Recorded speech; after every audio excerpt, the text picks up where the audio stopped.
নমস্কার, আরও একটা গুরুত্বপূর্ণ চাকরির আপডেট নিয়ে চলে এলাম। আপনারা দেখছেন আপনাদেরই প্রিয় বিশ্বস্ত চ্যানেল। বন্ধুরা, পশ্চিমবঙ্গে 23 জেলা চাকরি প্রার্থীদের জন্য সুবর্ণ সুযোগ, যেখানে মেল ফিমেল সবাই আবেদন করতে পারবে। স্বাস্থ্য দপ্তরে নতুন করে কর্মী নিয়োগের বিজ্ঞপ্তি প্রকাশিত হয়েছে। ফর্ম জমা নিচ্ছে, কত তারিখ থেকে আবেদন A to Z এই প্রতিবেদনে বলবো।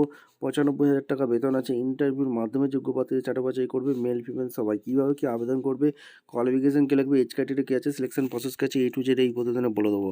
তার জন্য ভিডিওটা মনোযোগ দিয়ে দেখতে হবে, জানতে হবে, বুঝতে হবে। এবং আমাদের চ্যানেলে যারা ফার্স্ট টাইম এসছো, ঝটপট চ্যানেলটাকে সাবস্ক্রাইব করে বেল আইকনটা টিপে রাখতে হবে লেটেস্ট নিউ নোটিফিকেশন পাওয়ার জন্য। স্টেপ টু স্টেপ একদম অফিসিয়াল বিজ্ঞপ্তি তোমাদের সামনে তুলে ধরছি। ভিডিওটা কিন্তু না স্কিপ করে মনোযোগ দিয়ে দেখতে থাকবে, জানতে থাকবে, বুঝতে থাকবে এবং আবেদনটা করতে থাকবে। কীভাবে কী আবেদন করবে দেখে নাও।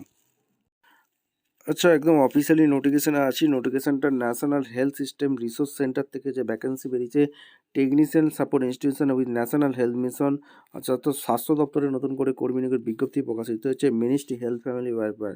এখানে সিনিয়র কনসালটেন্ট লাগছে একটি ভ্যাকেন্সি। 50 বছর পর্যন্ত আবেদন করতে পারবে। 90,000 থেকে 1,50,000 টাকা স্যালারি। কনসালটেন্ট টিউবওয়েল হেলথ সেন্টারে একটি ভ্যাকেন্সি। 45 বছর পর্যন্ত আবেদন করতে পারবে। 60,000 থেকে 1,20,000 টাকা বেতন আছে। এখানে ডব্লিউডব্লিউ এই যে অফিসিয়াল ওয়েবসাইট, এই অফিসিয়াল ওয়েবসাইট তোমরা ফলো করবে। এবং 3টে অফিসিয়াল ওয়েবসাইট আছে, এই 3টে অফিসিয়ালের ডিটেলস দেওয়া আছে। আর অ্যাপ্লিকেশান লাস্ট ডেট 15ই ডিসেম্বরের মধ্যে অনলাইন অ্যাপ্লিকেশান করতে বলছে। ঠিকঠাক তথ্যদের ফিল আপ করবে। যদি ভুল তথ্যদের ফিল আপ করো তাহলে ক্যান্সেল হয়ে যাবে। ভিডিওটা ভালো লাগলে একটা লাইক, কমেন্ট, শেয়ার করে সাবস্ক্রাইব করে বেল আইকনটা টিপে রাখতে হবে লেটেস্ট নিউ নোটিফিকেশান পাওয়ার জন্য। দেখা হচ্ছে করে পরবর্তী ভিডিও। ধন্যবাদ।